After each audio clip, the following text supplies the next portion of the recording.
Sí, pueden empezar cuando quieran.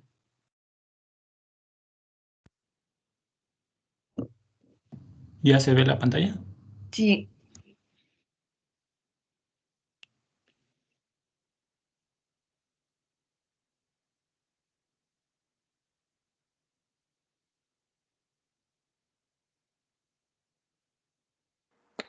Bueno, nosotros somos el equipo 2 y vamos a exponer acerca de Coronary Artery Disease, mejor conocido como enfermedad de arterias coronarias. También es conocido como arteriosclerosis coronaria. Cabe resaltar que esta enfermedad es la número 1 causante de muertes en todo el mundo. En el 2015 causó 8.8 millones de muertes y eso fue casi cercano al 16% de las muertes que hubo en el mundo. Otro ejemplo, siguiente por favor, en el 2019 hubo 8 millones de muertes. Aquí se puede ver una tabla, bueno, una gráfica, que fue la número 1 y la segunda fue pues un paro cardíaco, pero la número 1 fue la enfermedad isquémica del corazón. Ahora, conociendo esto, ¿qué es la enfermedad de las arterias coronarias? Bueno, básicamente es una lesión o una enfermedad en los principales vasos sanguíneos del corazón. Estos vasos sanguíneos son los que se encargan de transportar sangre oxigenada al corazón. ¿Y a qué se debe? Siguiente, por favor. Esta se debe principalmente a la acumulación de placa, bueno, es de colesterol y de otras cosas conocidas como placa. Puede ser, por ejemplo, calcio u otras cosas. Estas arterias se estrechan con el tiempo y este proceso es el que se le llama aterosclerosis. Como se puede ver, al principio tiene un poquito de placa la arteria, después se acumula más y al final la tapa completamente. Esto poco a poco va disminuyendo el paso de la sangre hasta taparla por completo y puede causar un paro cardíaco, un infarto. Algunos de los síntomas de esta enfermedad pues es el dolor o malestar en el pecho, conocido como angina, debilidad, náuseas, sudor frío, malestar en los brazos y dificultad para respirar. A continuación les vamos a mostrar un video muy breve que explica a grandes rasgos lo que es esto. Atherosclerosis is called coronary artery disease, or atherosclerosis, is caused by plaque buildup along the inner walls of the coronary arteries, the major blood vessels that supply the heart with blood, oxygen, and nutrients. Plaque consists of fatty materials in the blood that can decrease blood flow to the heart, often resulting in a heart attack.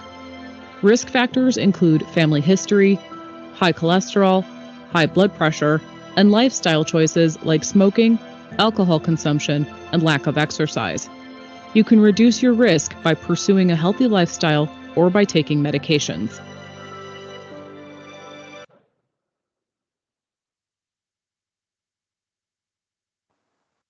Bueno, como mencionó el video, algunos de los factores de riesgo es la inactividad física, el sobrepeso, la mala alimentación, el tabaquismo, y también existen otros que no son tan comunes como la edad, el sexo. En este caso, los hombres corren mayor riesgo de contener esta enfermedad.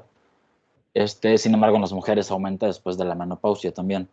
Antecedentes familiares, presión arterial alta, la diabetes también está asociada con esta enfermedad. Y también los altos niveles de estrés. ¿Cómo es diagnosticada esta enfermedad? Bueno, hay muchas formas de diagnosticarlo. Una de ellas es el escaneo de calcio de las arterias coronarias. Esta se lleva a cabo por tomografía computarizada, que buscan la acumulación de calcio y de placa en estas arterias. El angiograma coronario utiliza rayos X para detectar con un tinte que es inyectado a través del cateterismo cardíaco cómo fluye la sangre a través de las arterias. Esto también, el angiograma también se puede llevar a cabo con resonancia magnética. La cateterización cardíaca, pues básicamente introducen un tubo delgado muy flexible a través normalmente de una arteria de la ingle, del brazo o del cuello, y así pueden medir la presión arterial dentro del corazón y el flujo sanguíneo a través de las cámaras del corazón. Y también pueden recoger muestras de la sangre o inyectar el tinte que mencioné anteriormente. Las pruebas de ejercicio, de esfuerzo de ejercicio, pues simplemente miden tu frecuencia cardíaca en una cinta de correr y determinan qué tan bien está funcionando tu corazón. La radiografía de tórax, bueno, simplemente son los rayos X para crear una imagen del corazón, los pulmones y otros órganos del tórax.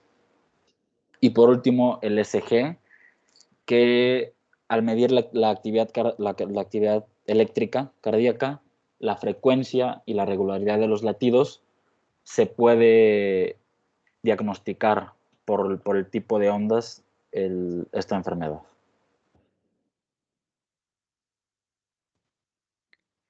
Bueno, a continuación vamos a ver los cambios que produce esta enfermedad en el ECG.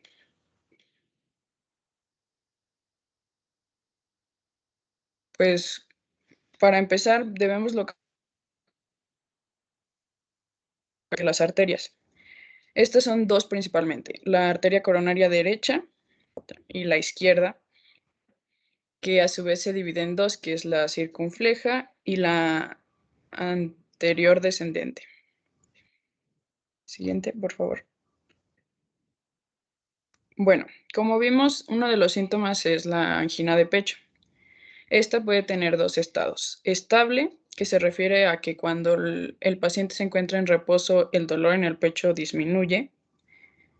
Y siguiente, la no estable o inestable, que es que aunque el paciente esté en reposo, el dolor en el pecho persiste.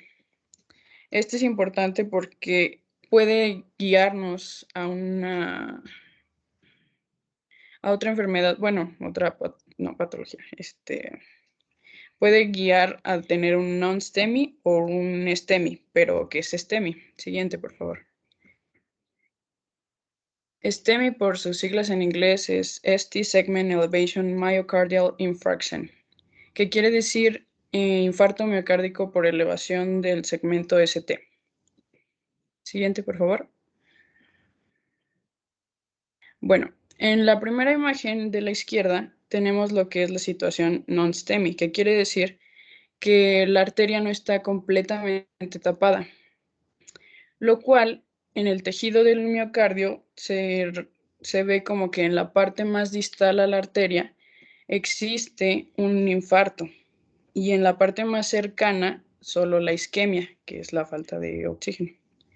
Y en la imagen de la derecha podemos ver en el caso STEMI, que es que se tapa por completo la arteria y entonces la parte distal que se encuentra en infarto progresivamente empieza a crecer y puede llegar a necrosar el tejido cardíaco. Siguiente, por favor. Bueno, esto en el ECG se ve de la siguiente manera. En la imagen de la izquierda tenemos la situación STEMI, que se ve la elevación del segmento ST. Y en la imagen de la derecha tenemos el caso non-STEMI, que se ve como una depresión en el segmento ST. Bueno, pero esto no es solamente mientras se tiene la enfermedad. En la siguiente imagen, bueno, en la siguiente diapositiva, podemos ver cómo evoluciona el ECG en un paciente después de tener esta enfermedad de las arterias coronarias. En la primera imagen vemos un ECG normal. En la segunda vemos que el paciente tiene STEMI, entonces existe una elevación en el segmento ST. En la siguiente imagen se dice que es alrededor después de las 12 horas, que se presenta una onda Q patológica, además de la elevación del segmento ST.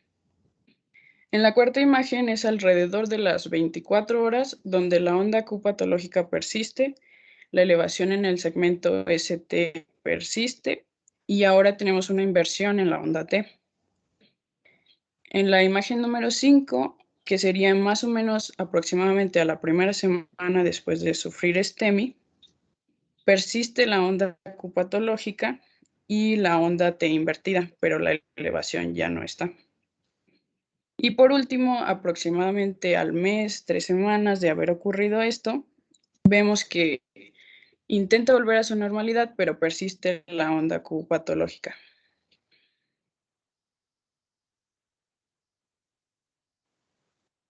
Ahora vamos a hablar un poco de los tratamientos y soluciones. Pues una vez hecho el diagnóstico de este síndrome coronario agudo, se puede tratar de distintas maneras, como puede ser una terapia de oxígeno, la cual sirve para incorporar más oxígeno en la sangre, o en este caso un tratamiento farmacológico, que puede ser, por ejemplo, el uso de aspirinas u otros fármacos anticoagulantes que pueden ser de venta bajo receta. También existen los trombolíticos, llamados rompecoágulos, para romper precisamente esas obstrucciones en las arterias coronarias. Se puede también dar como tratamiento medicamentos como la nitroglicerina o la morfina. Estos relajan las arterias coronarias y alivian el dolor causado por la angina de pecho. Existen también los betabloqueadores. Su función es ralentizar el corazón y reducir la necesidad de oxígeno en la sangre. Siguiente diapositiva, por favor. Ahora, ¿qué pasa cuando no es suficiente un tratamiento con fármacos? Vamos al tratamiento quirúrgico, que pueden ser en este caso dos: una anginoplastia o una cirugía de revascularización o bypass.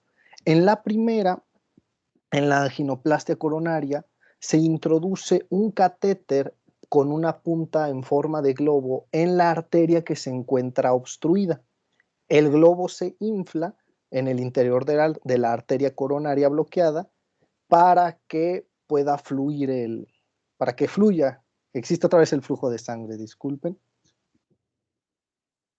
Pero además, este globito o este catéter deja un dispositivo similar a una malla que se llama stent, ¿sí?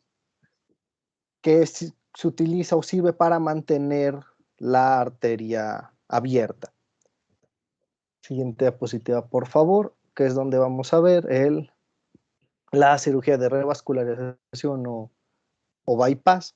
En esta sucede cuando hay demasiadas obstrucciones en las arterias, hay más de una arteria obstruida, son lesiones múltiples o son más difíciles de tratar que con una angioplastia. Se utiliza el injerto de bypass, lo cual consiste en coser una vena del propio paciente de forma paralela a la arteria enferma, sin tocar la zona obstruida.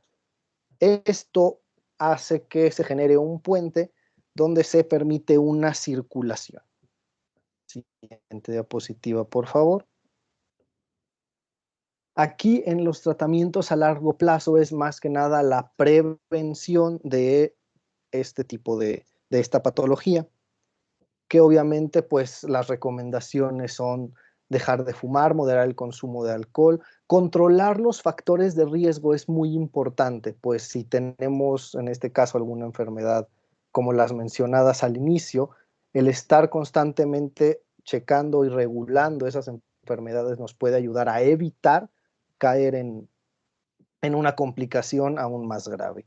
El ejercicio, el moderar el consumo de alcohol o una alimentación equilibrada también obviamente funciona. De nuestra parte sería todo. No sé si haya alguna pregunta que podamos aportar. ¿Preguntas? ¿Alguien tiene alguna pregunta? Yo tengo una duda. Quería saber si, bueno, tienen el dato de en qué derivaciones se puede observar como mejor las características que presenta la señal o sea, con esta patología.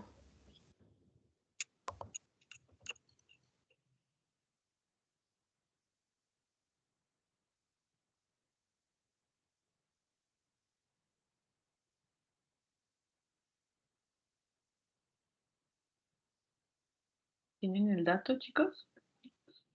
Específicamente, ¿qué señales se pueden ver mejor con esa patología? No, pero dependiendo de en dónde se encuentra esa modificación en la señal del SG de las derivaciones, sí se puede saber en qué arteria es donde se encuentra el bloqueo. A ver, ¿cómo otra vez? Que no tenemos el dato específico de en cuáles se ve mejor, pero dependiendo de en dónde se vea esta deformación en el SG, sí se puede determinar aproximadamente en qué arteria se encuentra el bloqueo. ¿Cómo? O sea, lo que se modifica principalmente es el ST, ¿no? Sí. Entonces, ¿cómo a partir de ahí saben en qué arteria? Es que depende también, por ejemplo, cuando se hace un SG de las 12 derivaciones, aquí sí no nos metimos tanto, le dimos solamente una repasada, pero de lo que yo recuerdo era un poco si se encontraba entre la primera, en la derivación 1 y 2, si se encontraba más formada esta parte del SG, si mi memoria no me falla, era... Ay, ya no me acuerdo. Según yo, Pero tenía que incluir las derivaciones derechas y las dorsales para obtener mejor el SG del síndrome coronario agudo. O sea, derechas y dorsales ¿de qué? ¿De las precordiales o a qué te refieres? Ajá, sí, de las precordiales, o sea, las derivaciones precordiales, dorsales y las derivaciones derechas. Eso es lo que yo más o menos había investigado, que así se podía observar mejor el síndrome de coronario agudo. Sí, lo que dice Pedro podría, o sea, tienen sus derivaciones precordiales y ven, como tienen diferentes ubicaciones, tienen obviamente diferente relación con respecto al corazón. Y si en alguna derivación es más marcada la alteración, podría ser que las arterias, alguna arteria que está cercana a esa zona puede estar afectada, pero en realidad eso sería la estimación no sería muy específica, ¿no? Entonces, ok, se ve eso a nivel de SG, pero cuando se tiene que detectar qué arteria, cuando ya es muy grave, se pasa a otro método de diagnóstico, ¿no? Que es ya más a nivel de imagenología. ¿Otra pregunta, Rocío? Sí, aparte de estos entaponamientos, ¿hay otras enfermedades de las arterias? O sea, no sé, tal vez un debilitamiento o algo así, o solo se refiere a los trombos. no, también está el principal es la arteriosclerosis, que fue lo que nos enfocamos más, pero también están los espasmos de las arterias, que pueden ser provocados por drogas, por el cigarro, por el estrés, o también una disección de la arteria, que es cuando la pared interna se separa y crea un bloqueo del flujo sanguíneo.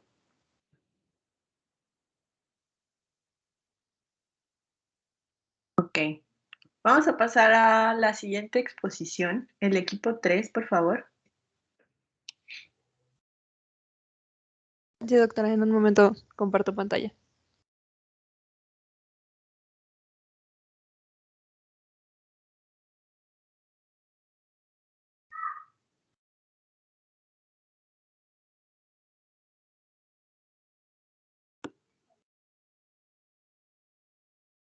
¿Ahí ya se ve? Sí. Ok.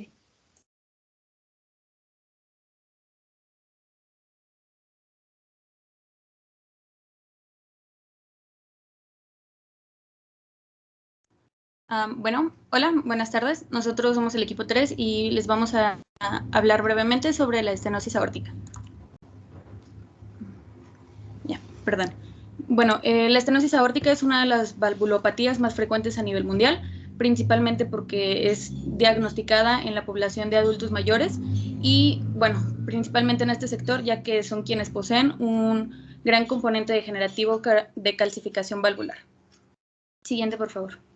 Como definición tenemos de que es una anomalía valvular que genera obstrucción de la salida del flujo sanguíneo desde el ventrículo izquierdo hasta, más que nada, la aorta, pero también puede localizarse ya sea por encima o por debajo de la válvula y puede deberse a diferentes factores. Uno de ellos es una miocardiopatía hipertrófica.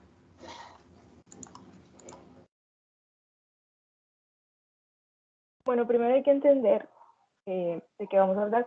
Aquí tenemos el corazón, recordemos que tenemos las 4 cavidades. La que nos interesa en esta patología es el ventrículo izquierdo, ya que es el que actúa como la cámara principal de bombeo y envía la sangre del ventrículo a la aorta para que se distribuya por el cuerpo. En este paso hay una válvula, que sería la válvula aórtica. Esta es una válvula semilunar que está formada por 3 hojuelas, o llamadas también valvas, las cuales son móviles y se unen pues a la raíz de la aorta. Siguiente, por favor. Entonces, cada una de estas válvulas debe de ser, bueno, valvas, es delgada y es móvil. En la patología de estenosis aórtica, las valvas pierden su forma, entonces ocurre una pérdida de movilidad y se endurecen, lo que causa que la válvula no se abre adecuadamente. Estas válvulas enfermas hacen que haya una resistencia de flujo pues, del ventrículo a la aorta. Y una vez que la enfermedad aparece, no se puede evitar su progresión. En etapas avanzadas hay un gasto cardíaco inadecuado y además se disminuye la capacidad de la persona para hacer ejercicio, por lo que puede haber falla cardíaca y pues muerte.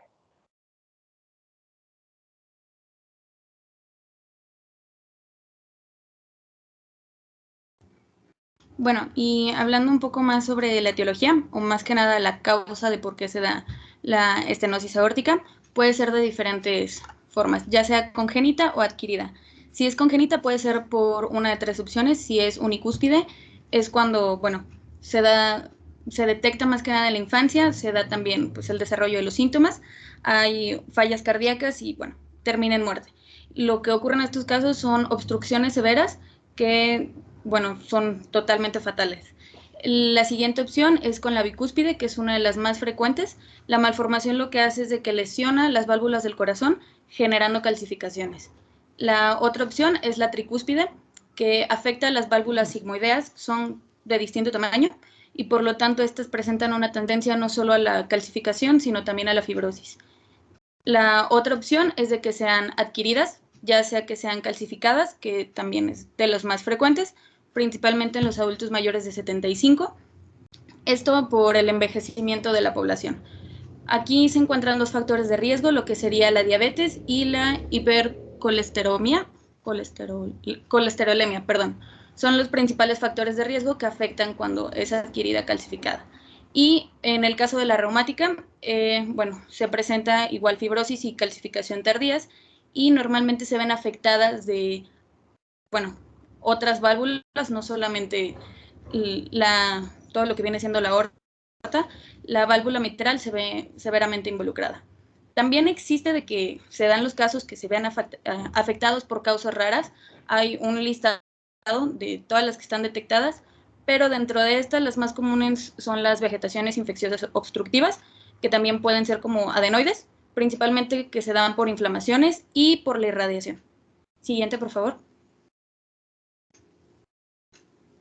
Bueno, en el caso de números, hablando de la epidemiología, esta patología es mucho más frecuente en el género masculino, con una relación de 4:1. También la incidencia de la estenosis aórtica a comparación con todas las cardiopatías congénitas es del 3 al 6%. Y bueno, en referente a lo que sería la prevalencia, son 2 grupos de edad que se tienen que tener en cuenta, que sería de 45 a 54 años y para los mayores de 75 años, ya que, bueno, aquí es donde se dan todos los casos de moderado a severo.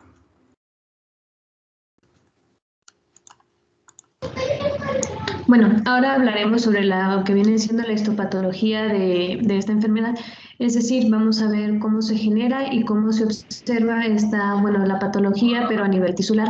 Así como mencionaba mi compañera Victoria con anterioridad, en esta imagen igual podemos observar lo que viene siendo una válvula aórtica normal con flujo sanguíneo normal y una válvula aórtica con calcificación y un flujo de sangre reducido. Siguiente, por favor.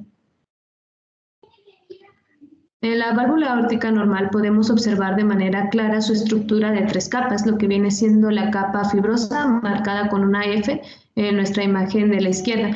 También tenemos lo que viene siendo la capa esponjosa y la capa ventricular, marcadas con S y con V.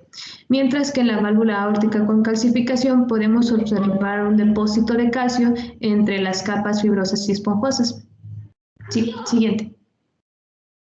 Bueno, esta calcificación puede verse contribuida por diferentes factores. Uno de ellos son los lípidos. Podemos entender cómo estos lípidos contribuyen a la calcificación si lo vemos como una sucesión de eventos. Por ejemplo, vamos a empezar con lo que viene siendo una lesión a la capa de las células del endotelio. Como hay una lesión, esto significa que van a poder entrar ciertos factores al tejido intersticial valvular, lo que en este caso serían nuestras lipoproteínas. Al entrar al tejido intersticial, ahí se lleva a cabo un proceso de oxidación. Al oxidarse estas lipoproteínas, se produce una citotoxicidad en los fibroblastos, recordando que la citotoxicidad es una respuesta inmune de las células en las que se recubren con anticuerpos para que estos sean digeridos por los glóbulos blancos. Entonces, al momento de producir una citotoxicidad, esto termina con la muerte celular. Y la muerte celular va a estar involucrada con la calcificación, esto por los desechos que quedan al producirse ya su muerte. Bueno, y otros factores que pueden contribuir a los lípidos serían, por ejemplo, cuando en vez de lípidos entran células autoinmunes como los linfocitos. Pero aquí igual se da una sucesión de eventos que también va a terminar con la muerte celular y con la calcificación. Bueno, también vale la pena mencionar que las enfermedades valvulares, ya sean congénitas, adquiridas o por alguna otra cosa, pueden ser reconocidas inmediatamente después del parto o tardarán incluso años para manifestarse. El síntoma inicial más común de la estenosis aórtica es lo que es la disminución de la tolerancia al ejercicio o disnea en el esfuerzo. Esto puede progresar hasta una insuficiencia cardíaca, lo cual, bueno, ya tendría afecciones considerablemente graves. Vale la pena recalcar que es una enfermedad que es gradual, progresiva y más que nada es un poco lenta. Entonces, muchos de los síntomas iniciales generalmente pasan desapercibidos o se atribuyen a que ya pues, la persona está envejeciendo y que eso es lo que causa tales factores. De todos los factores que se pueden presentar, como mencionaba, la disnea del ejercicio, la insuficiencia cardíaca, también están el síncope y lo que sería la angina. La angina de pecho es la que sería la más tardía y esto se debe a un desequilibrio en, las necesidades miocárdicas del oxígeno y la disponibilidad del mismo.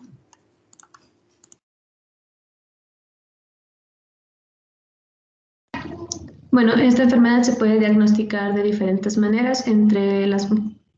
Tenemos lo que viene siendo la radiografía de tórax, donde en sí lo que buscamos visualizar es una aorta dilatada. Igual tenemos lo que viene siendo la ecocardiograma, en donde igual se busca visualizar una aorta pero más gruesa o pruebas de calcificación. También se puede mediante el cateterismo cardíaco, pero esto se hace principalmente cuando ya se realizaron otros métodos de diagnóstico, pero sus resultados no son concluyentes con los datos clínicos, es decir, con lo que presenta el paciente. Y bueno, por último, también se puede diagnosticar mediante un electrocardiograma, el cual se va a explicar a continuación.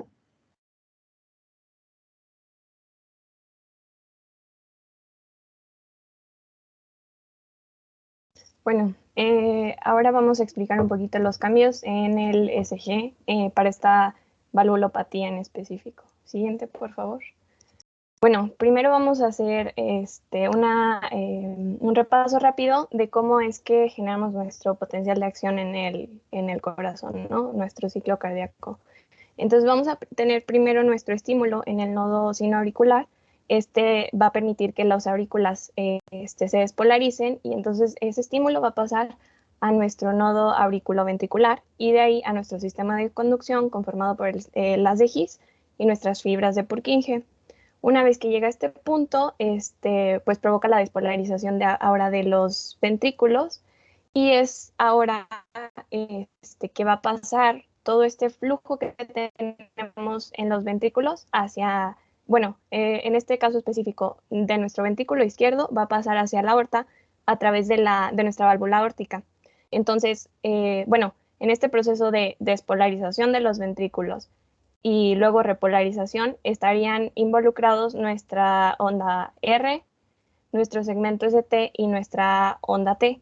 Entonces, en estos componentes particulares de nuestro ECG es en donde nosotros vamos a poder observar las anomalías, ¿no?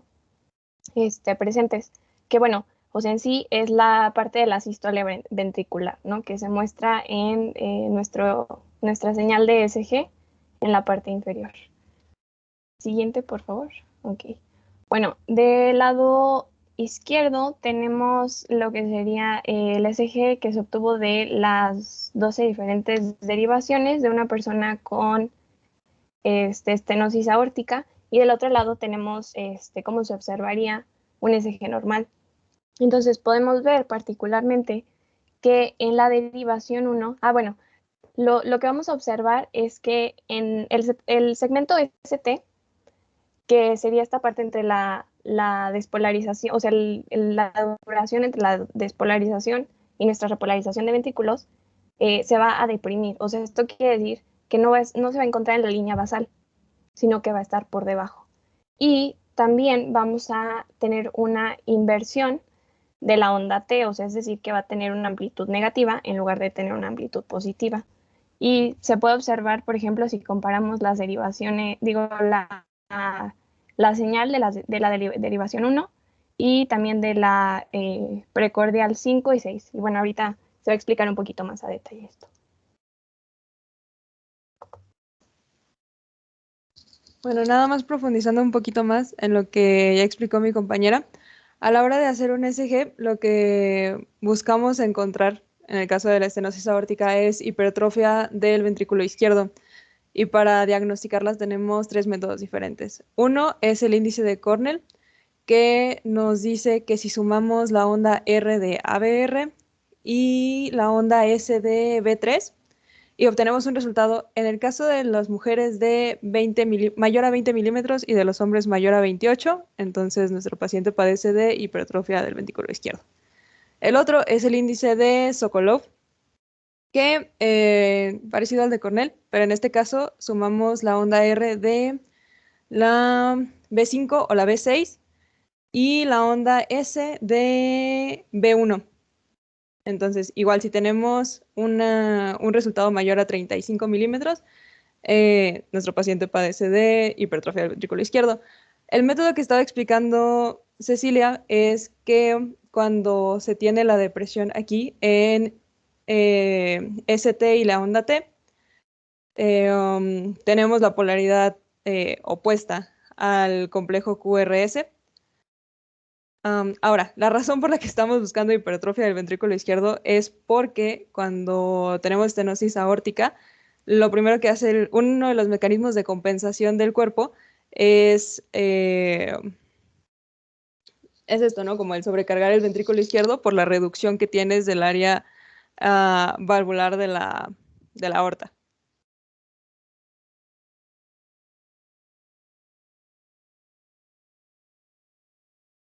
Bueno, finalmente, no hay tratamiento para poder impedir la progresión de la enfermedad, pero hay algunas otras maneras. Siguiente, por favor. Sería primero un tratamiento conservador, que solamente es ir al doctor, tener sus sesiones programadas y mejorar el estilo de vida y algún medicamento para tratar los síntomas. Otra opción es, si la enfermedad ya es más grave, se tendría que recurrir a una valvuloplastia con balón, que es para reparar una válvula, donde se inserta un catéter que va al corazón y entonces el catéter trae un balón y ya cuando está colocada en en la válvula se infla para expandir la abertura. Siguiente, por favor. La otra opción es reemplazar la válvula. Puede ser una cirugía a corazón abierto o con un método mínimamente invasivo, que sería reemplazar la válvula aórtica mediante transcatéter. Simplemente se inserta un catéter a través de las venas, puede ser de las piernas, y igualmente se usa la ayuda de un balón para insertar una válvula aórtica de reemplazo. Esto sería todo. Muchas gracias. Gracias. ¿Preguntas?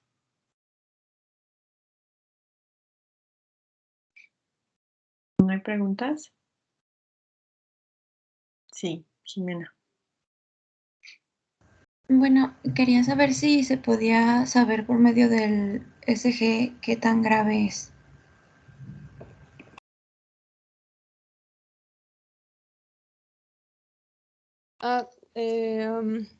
Bueno, de lo que investigué, según yo, no se puede saber. O sea, qué tan grave es la estenosis, no, porque, o sea, el SG no es como la forma de diagnosticar si tienes estenosis aórtica. O sea, puedes tener hipertrofia del ventrículo izquierdo sin tener estenosis aórtica, pero no puedes tener estenosis aórtica sin tener hipertrofia del ventrículo izquierdo. Entonces, el SG lo único que te dice es si existe la hipertrofia, pero no, ni siquiera te puede asegurar si tienes la estenosis. Para eso usan un ecocardiograma.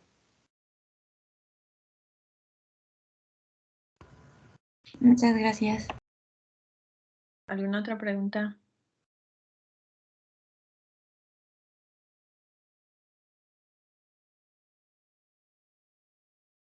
¿No? ¿No hay más preguntas? Ok. En realidad se van a dar cuenta que el segmento ST es de los más, o sea, si algo pasa en el segmento ST, muchas patologías son las que lo van a estar afectando. Y ciertamente a través del SG tú puedes ver que hay una afectación, pero dado que en el corazón pues afectan, hay válvulas, hay flujos y requieres, dado la importancia del corazón, saber específicamente qué está afectado. El SG resulta incapaz de darte tanto detalle, ¿no? Entonces se recurre, como en el otro caso, ¿no? Para saber en qué arteria está la obstrucción, a métodos de imagenología, que es el ecocardiograma como principio, ¿no? Y ya se trata de detectar la afección particular. Vamos a pasar con el equipo 4, por favor.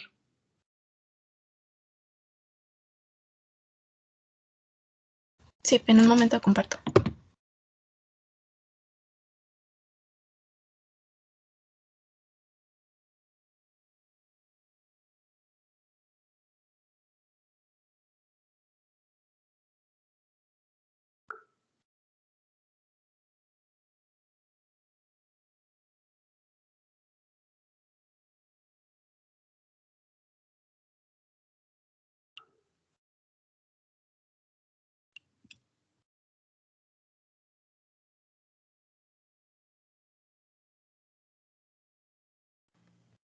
Ok, muy buenas tardes. Nosotros vamos a explicar cardiopatías congénitas, en específico 4, que son el síndrome de Cute-Largo, síndrome de Eisenmenger, anomalía de Epstein y artesia tricuspidea. Primero, ¿qué es una cardiopatía congénita? Este tipo de cardiopatías son un grupo de enfermedades que se caracteriza por la presencia de alteraciones del corazón, las cuales se producen por defectos en la formación durante el periodo embrionario. Existe una inmensa mayoría, como les dije, solo les hablaremos de 4, y que solo aparecen aproximadamente en el 1% de los recién nacidos. Y como existen muchas, se clasifican en 3, lo que son cortocircuito izquierda-derecha, que son aquellas que se producen en un defecto en las estructuras cardíacas que separan la circulación sistémica de la pulmonar. Lesiones obstructivas, las cuales dificultan la salida de sangre de las cavidades cardíacas y las cardiopatías congénitas cianóticas, las cuales impiden la adecuada oxigenación de la sangre que llega a los tejidos.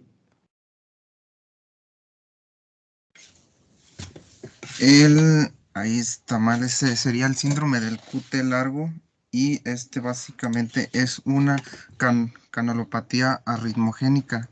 La diferencia entre que es congénita o no depende del gen que está afectado. Hay varios genes, pero nada más se consideran 3 de ellos los que afectan y se considera por sí solos generan el síndrome. Está caracterizado por la alteración en la repolarización ventricular. Electrocardiográficamente es visible por la prolongación del intervalo QT. Esta enfermedad también predispone mucho a estas personas a una muerte súbita causada por arritmias ventriculares, como son los taquicardias ventriculares, que se llama torsades de Pointes. Siguiente diapositiva, por favor. En esta imagen en este video, en la parte inferior izquierda, digo derecha, tenemos lo que son los potenciales de acción normales en el corazón. El corazón tiene 3 capas, 3 tejidos principales, lo que es el epicardio, el miocardio y el endocardio. Los más activos eléctricamente es el epicardio y el miocardio. El miocardio, en las líneas amarillas punteadas, es su potencial de acción, y en el miocardio, y las moradas es el epicardio. Es un poco más corto, cada tejido es diferente. Y dentro del síndrome de QT, los canales de sodio y de calcio se ven afectados en el sentido de que están admitiendo más de lo que deberían, y el canal de potasio está más comprimido y está sacando menos de lo que debería.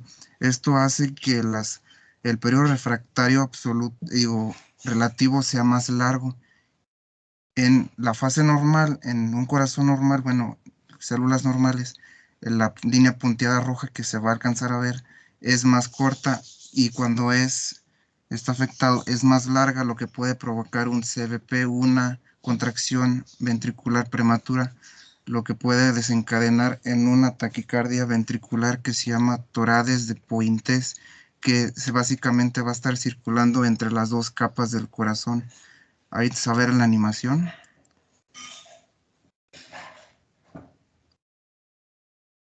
Ahí está caracterizada por esa forma que tiene. Siguiente diapositiva. Solamente el 30% de las personas que tienen el gen, ahorita vamos a ver más adelante qué genes son, presentan síntomas, y estos síntomas incluyen en el electrocardiograma un QT más largo de lo normal. Lo normal se considera que es inferior a 440 milisegundos en hombres, 470 en mujeres, pero debido a las diferentes variaciones de las personas, edades y la frecuencia cardíaca del paciente, se tiene que normalizar, y eso se hace a través de la fórmula de Bassett, que se calcula el QT compensado, que es el intervalo QT medido sobre el intervalo RR, la raíz del intervalo RR. Siguiente diapositiva. Ese es ya cuando uno presenta lo que es el torades de Pointé, ya casi prácticamente va a estar diagnosticando el síndrome, pero hacen falta más pruebas, como son pruebas genéticas, para saber si tenemos el gen. Adelante. Siguiente. Hay más de 500 tipos de genes que están asociados al síndrome QT, pero solamente los 3 principales es el QT1, 2 y 3, que son los que están en la tabla de arriba, que corresponden a más frecuencia de este síndrome: 40, 55, 1, 30, 45 y 5 a 10%. Cada uno afecta un canal de ion diferente. Siguiente. El tipo 1 afecta el canal de potasio, y el desencadenante sería el ejercicio. En su ECG típico de este tipo, que es sintomático, presenta una onda T alargada y con más amplitud. El tipo 2, que se asocia también al canal de potasio, está más vinculado hacia el estrés y hacia las emociones fuertes, que desencadena dos ondas T muy pegadas. Y el tipo 3, que está también vinculado con la sordera, la sordera congénita, simplemente tiene un QT largo. Adelante. Para el tratamiento se hace a través de betabloqueadores para evitar que el sistema simpático lo siga sobreestimulando, o si no un desfibrilador implantado para evitar que la taquicardia ventricular toroides de Pointe provoque pueda provocar una muerte súbita.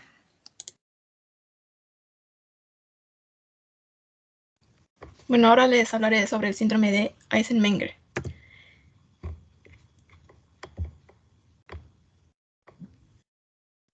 Bueno, se tiene un orificio entre ambas cavidades cardíacas, ya se nace con él. En un principio, la sangre va a fluir del ventrículo izquierdo al ventrículo derecho y prácticamente está fluyendo sangre oxigenada al ventrículo izquierdo, al ventrículo derecho. Esto, a la larga, si no se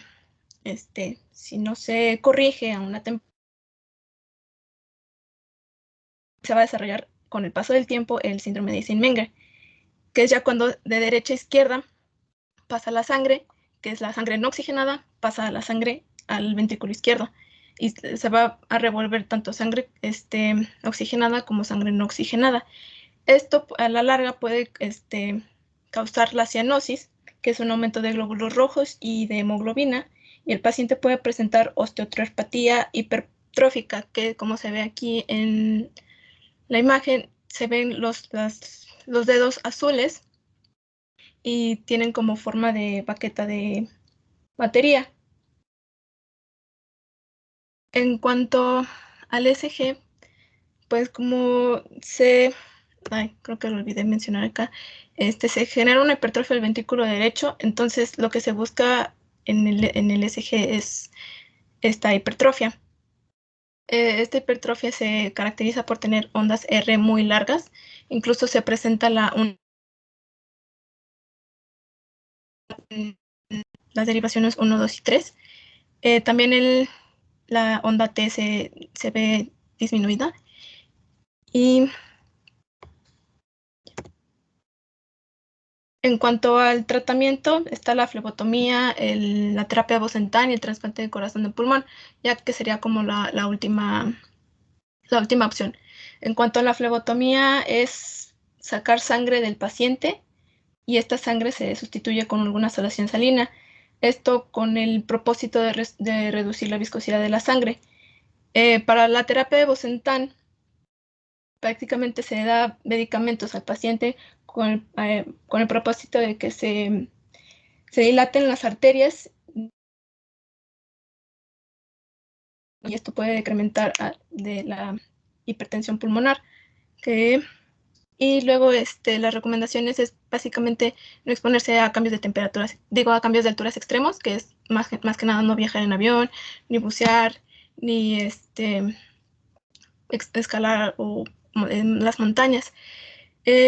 También se les recomienda a las mujeres no embarazarse y evitar ejercicios extenuantes.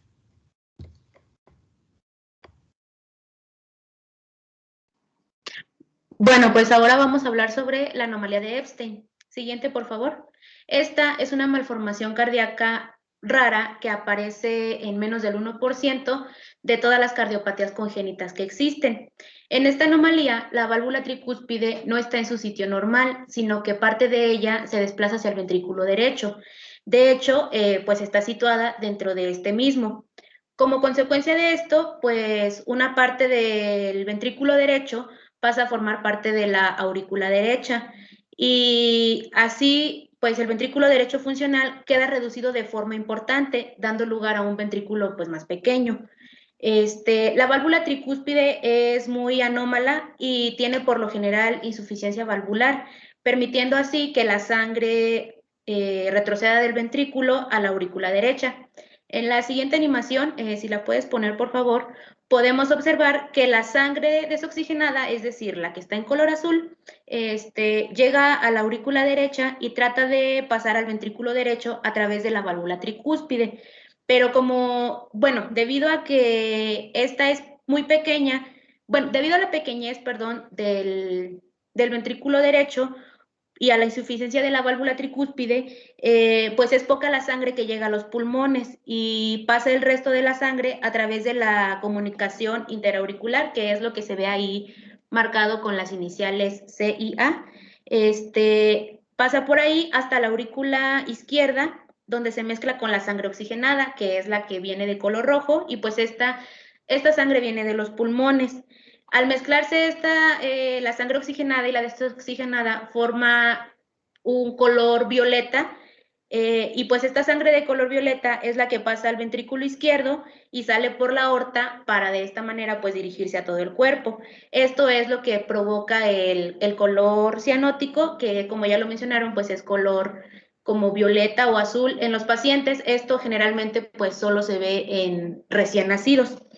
Existen diferentes grados de afectación de la válvula tricúspide y del ventrículo. Esto es lo que hace que se vean distintos tipos de manifestaciones, o que estas pueden ir desde un recién nacido muy grave hasta pacientes que pues alcanzan la edad adulta sin presentar síntomas y por consecuencia pues tampoco necesitan un tratamiento. Siguiente, por favor. Bueno, ahora vamos a hablar sobre el diagnóstico. Existen algunos métodos para diagnosticar esta anomalía. La mayoría de los pacientes con esta anomalía de Epstein presentan anomalías en el electrocardiograma, principalmente crecimiento de la aurícula derecha, bloqueo de rama derecha y trastornos de conducción o del ritmo. Otra manera de detectar esta anomalía es mediante un ecocardiograma. Nos va a permitir el estudio anatómico y funcional de la válvula tricúspide, de la aurícula derecha, del ventrículo derecho y del ventrículo izquierdo. Y a su vez, pues también nos podría permitir la detección de otras malformaciones cardíacas. Y por último, hay otro método que es el cateterismo cardíaco, pero pues casi no es muy usado. Ok, en el ECG se pueden notar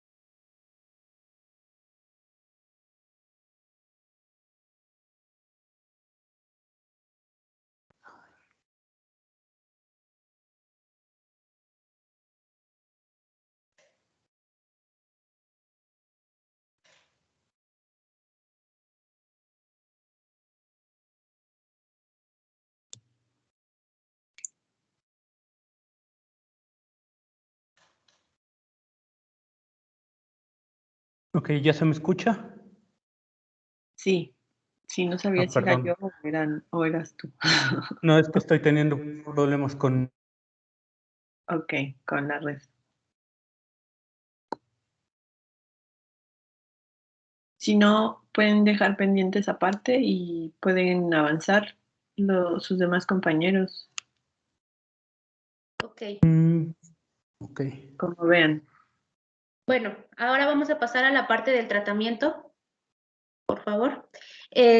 Bueno, el tratamiento de esta anomalía va a depender de la severidad de los defectos y los signos que se presenten en los pacientes. No existe como tal una cura. El objetivo de este tratamiento, es minimizar los síntomas y evitar las futuras complicaciones, como podrían ser insuficiencia cardíaca o arritmias. Existen distintos tipos de tratamientos que se pueden tomar. Uno de ellos es un monitoreo regular. Este tratamiento, solo se utiliza cuando no tiene signos o sin signos, o ritmos cardíacos anormales. Para este caso, pues el médico te pide que controles el problema cardíaco mediante chequeos regulares. Estos chequeos incluyen exámenes físicos o pruebas como electrocardiograma, ecocardiograma y pruebas de esfuerzo físico. Otro método para tratar esta anomalía es mediante medicamentos. Aquí esto se lleva a cabo cuando se presentan alteraciones del ritmo cardíaco. Estos medicamentos pues nos ayudan a controlar la frecuencia cardíaca y a mantener un ritmo cardíaco normal. Hay ocasiones en las que también se puede recetar medicamentos para aliviar síntomas de insuficiencia cardíaca, como fármacos para prevenir la retención de líquidos, que podrían ser fármacos diuréticos. Y por último, pues también si se presentan problemas de ritmo cardíaco o incluso un orificio en las cavidades superiores del corazón, pues se pueden recetar medicamentos para evitar coágulos sanguíneos. El último de estos tratamientos es una cirugía u otros procedimientos. Estos pues se llevan a cabo ya con pacientes en los que su calidad de vida se está viendo afectada o en los que el corazón se está agrandando y la función cardíaca disminuye. Este tipo de estos procedimientos pues, pueden ser reparación de la válvula tricúspide, que es lo que estamos viendo en la imagen, el cierre de la comunicación interauricular, el procedimiento de laberinto, la ablación con catéter por radiofrecuencia y el trasplante de corazón. Este último pues ya es como que una última opción en caso de que el paciente presente mucha gravedad en esta anomalía.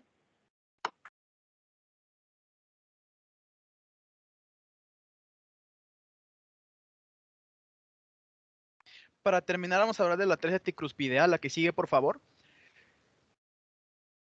La atresia tricúspide es un defecto cardíaco congénito donde la válvula tricúspide no se forma y en su lugar hay solamente tejido sólido, lo cual no permite el flujo sanguíneo correcto y tampoco que se desarrolle correctamente el lado inferior derecho del corazón. Este problema se presenta desde el desarrollo fetal y se desconocen las causas. Y el principal problema que causa es que como el lado derecho del corazón no puede bombear suficiente sangre, la sangre que llega hacia los pulmones es mucho menor. E igual forma se presenta una mezcla entre sangre azul y sangre roja, lo cual también afecta a la respiración. Y esto se puede ver ya que los síntomas para esta enfermedad son respiración rápida y cianosis, sobre todo en recién nacidos. La que sigue, por favor. En la siguiente imagen podemos ver un electrocardiograma donde podemos ver distintos fenómenos que nos van a mostrar que esta enfermedad está presente. Primero podemos ver una sobrecarga auricular derecha, ya que hay ondas P elevadas. Igual podemos ver una hipertrofia ventricular izquierda con ondas R en una depresión.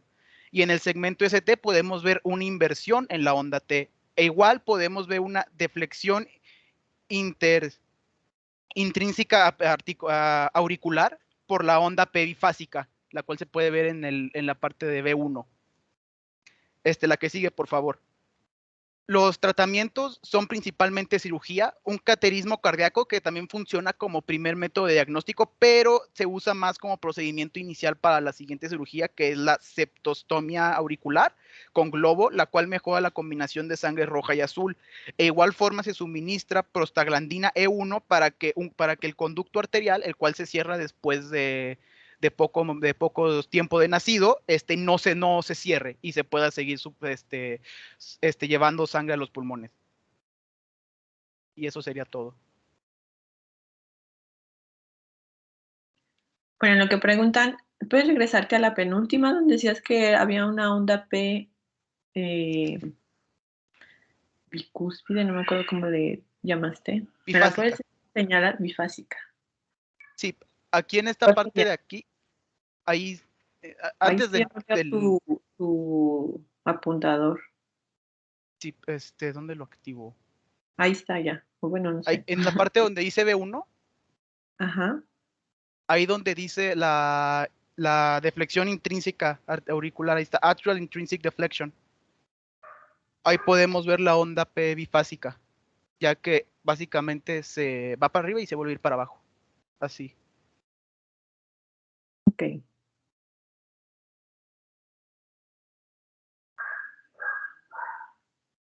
¿Preguntas? Bueno, en lo que se animan, ¿cuál sería la más grave? O sea, ¿con cuál, si no recibes tratamiento, te mueres? O en todas todas las que explicaron, ¿cuál sería más severa? ¿Cuál tiene mejores pronósticos de sobrevivencia y cuál no? Bueno, por lo menos yo traté de leer poquito de todas, no me metí, intenté concentrarme más en la mía, pero hasta donde la mayoría, si reciben tratamiento, todos los niños comúnmente deberían vivir hasta edad adulta. Uh-huh. Simplemente, claro, es que reciban el tratamiento, si no, pues... Sí, se recomienda el tratamiento a temprana edad. Ya a la Ya cuando son adultos ya es muy complicado. E incluso algunos de estas enfermedades van a requerir cirugías de seguimiento durante mientras más crezcan, durante su infancia y durante su adultez también. ¿Alguien tiene preguntas? ¿Alguien está enfermo del corazón? ¿Nadie?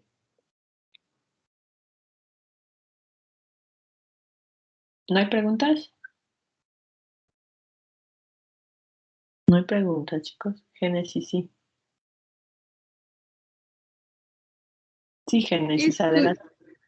Escuché, creo que mencionaron el procedimiento de laberinto. ¿Cómo se lleva a cabo?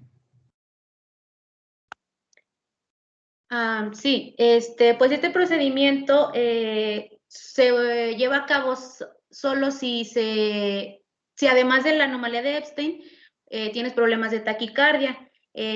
Al intentar reparar la válvula tricúspide, pues el cirujano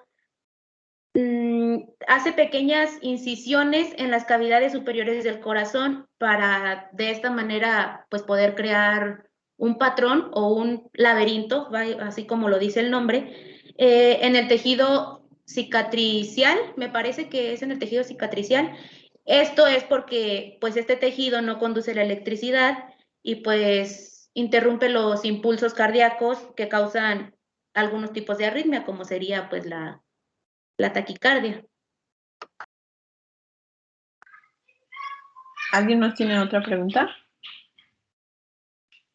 Sí, Jimena. Bueno, es que escuché que mencionaron que que se buscaba reducir la viscosidad en la sangre en la flebotomía, me parece, y quería saber por qué. Bueno, es eso. Bueno, es en lo de... Se supone que cuando se genera la cianosis aumentan los glóbulos rojos y también la hemoglobina. Entonces, cuando se aumentan los rojos, va a aumentar la viscosidad y con esta viscosidad se va a generar como que cierta presión. Digamos que va a haber más presión y eso es lo que no queremos. Entonces, se tiene que disminuir esta viscosidad. Incluso puede llegar a generar trombos y pues tiene que disminuir. Gracias. Ok. ¿Alguien más? En la primera patología que explicaron dijeron que estaba vinculada a sordera genética.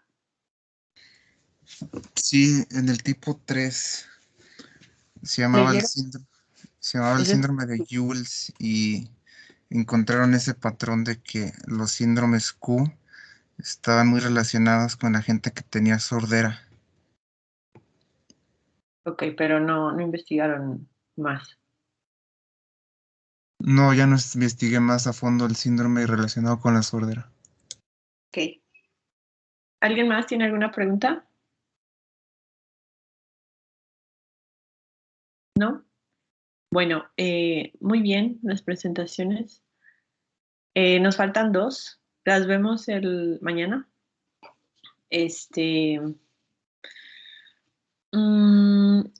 Como no creo que me dé tiempo de verlos por equipo, entonces les voy a pedir que mañana, antes de que inicie la clase, en cada equipo, en cada canal de su equipo, o sea, lo que les voy a poner a hacer la siguiente semana, que entregarían ya sea el próximo viernes o el lunes o martes de su examen, el viernes para que estudien el fin de semana para su examen.